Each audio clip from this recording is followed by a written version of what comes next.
Let's get across the market open now. Scott Phillips joining from the Motley Fool. Scott, welcome back to you. Great to have you on the show on this Friday. Let's begin on Wall Street.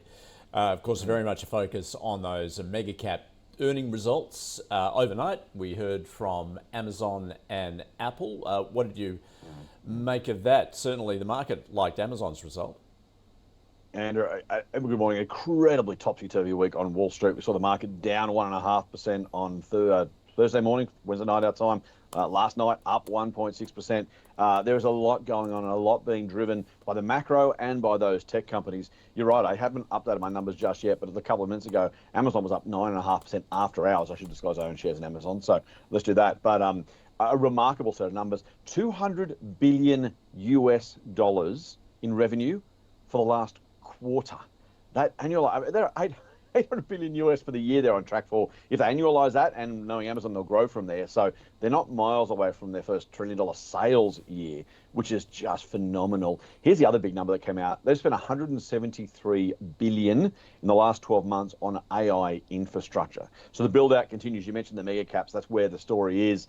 The SaaS apocalypse has come and gone. Now the question about whether the AI companies can sustain the sort of growth and deliver the sort of valuations that they're going to. Apple, a very different story to some degree. Obviously, they'll have their own AI play, but interestingly enough, they've been not left behind necessarily, but they haven't done as much as some others in that space. Now, that's meant there's been less super excitement in their share price, but also less potential downside risk, and it become or remains a very, very solid business, doing very nice recurring revenue from its services. The handset business is a bit volatile, so there's kind of a watch out there. The slowdown in the handset replacement cycle still remains. It feels a bit passé, doesn't it? We've moved so far past that, but given Apple is largely and remains a device maker, at least predominantly, that's what is going to matter for those guys. So yeah, really interesting across the board, mate. And that's just the A's, right? So there's a lot more to come, a lot more going on. And again, we have the same impact here at home, right? The next DCs of the world. So yeah, it is going to continue to be the story of 2026.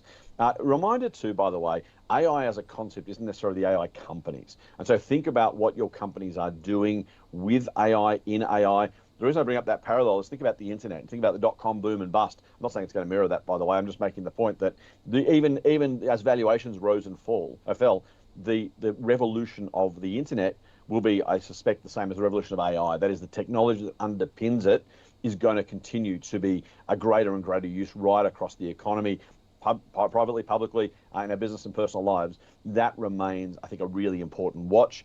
Whether the companies themselves doing some of this stuff, and again, go back to remember the Cisco Systems of the world, they were super hot stocks for a while until people realized it was just a commodity product. Yes, it was in more demand. Is there an analogy there with the chip makers? Maybe, yeah. So I'm not all in on the chip makers, but yeah, keeping an eye on those US mega caps is what will influence where we go as a market here at home as well. Well, speaking of the local market ahead of reporting season, we'll get to that in a moment in terms of your thoughts. But Scott, look, obviously, we take a look at banks, for instance, under pressure there. We got some latest detail from NAB, just in terms of the pressure they're feeling, given what's playing out in the property market. A reduction of 15% in mortgage applications they announced this week, Andrew, and this is really important because, and your viewers will know this, but if you're not completely across the banks, if you run a dress shop, dress is your inventory. If you're on a bank, money is your inventory, and your ability to sell that money. How do you sell money? You loan it to people. That drives your profitability, drives your revenue, drives the whole box and dice. And again, that's obvious, right? Except when you think about the impact of things like a reduction in not only the number of mortgage applications, but if we see prices fall, the value of the loans.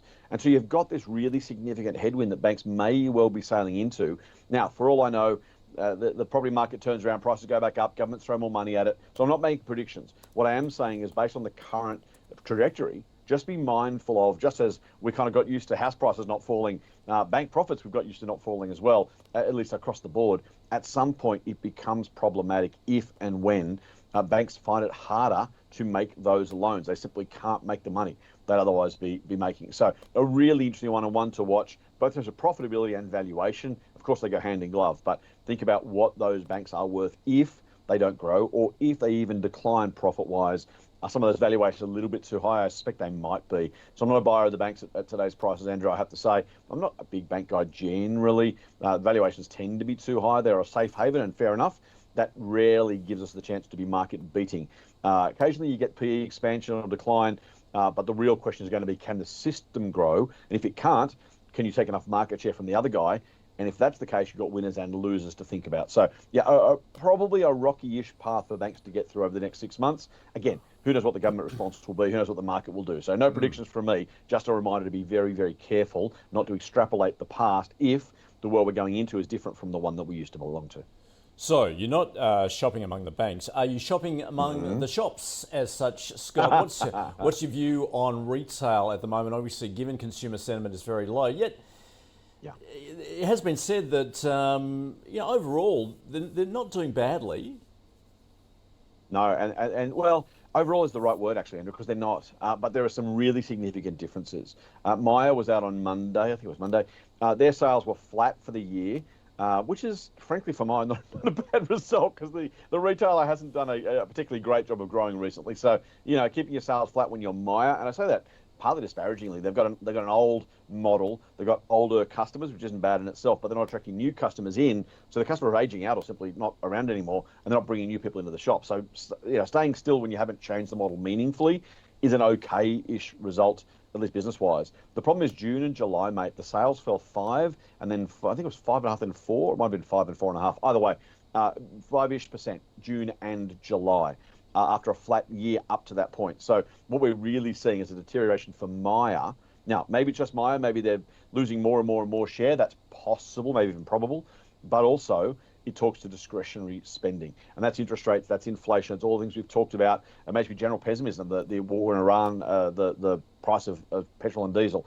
So just a little bit of a watch out there. You mentioned earnings season, mate. We're going to have to talk about that in a sec because that flows into that number. Broader retail, though, Harris Farm, not a publicly listed company, but reported in the AFR, their sales are over $1 billion a year, and that's up about at least 8% on the previous year. Now, that's about store openings, but that's also the story of not only retail, but business in general.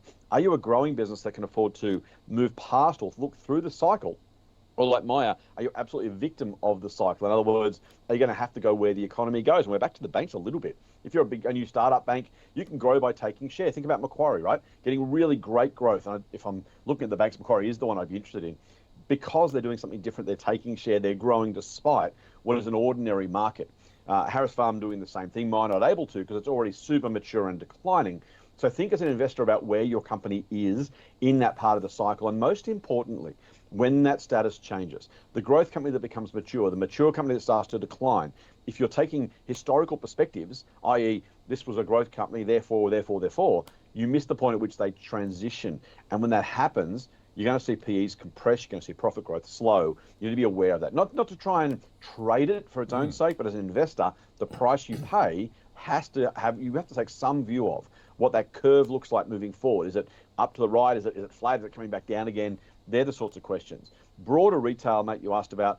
I am slightly concerned in the short term, but as an investor who doesn't mind being I'm not a contrarian investor by nature, but as someone who's able to look past the short term and past the crowd and independently decide, is there value here? Yeah, some of these companies that are trading on high single digit or low double digit PEs because people are worried about the short term, doesn't mean share prices can't fall. But if you get some of those businesses at those sort of prices, if they don't collapse, if they do, even if they just sustain themselves, they'll be okay. And if they grow after or through this sort of period, all of a sudden you're going to look back and go, I get to buy what? At what price? And I think in retail in particular, there are some opportunities. You're going to have to, you have to grit your teeth, and there'll be some volatility, but there is some opportunity there. And even across the economy more broadly, mate, there are some companies that I think the market's leaving behind. Scott, we're pretty much out of time. Just very quickly, how would you sum up? What's your preview for reporting season? Nervously optimistic. I think things will go okay, but I think we'll see some shocks. Back to discretionary retail, mate. Companies that are exposed to, not discretionary retail, but discretionary spending from businesses or consumers, that's going to be the really, really, really fascinating one to watch. Energy is going to be all over the place. Resources are going to be all over the place. We get the production reports and, of course, the costs. So that's kind of the key one. And then the success and otherwise of the tech businesses, I think it's going to be fascinating as well in the face of what's been a growing exposure to AI. We get the first look at some of those companies last 6 months in that world, and that's something to very, very closely watch.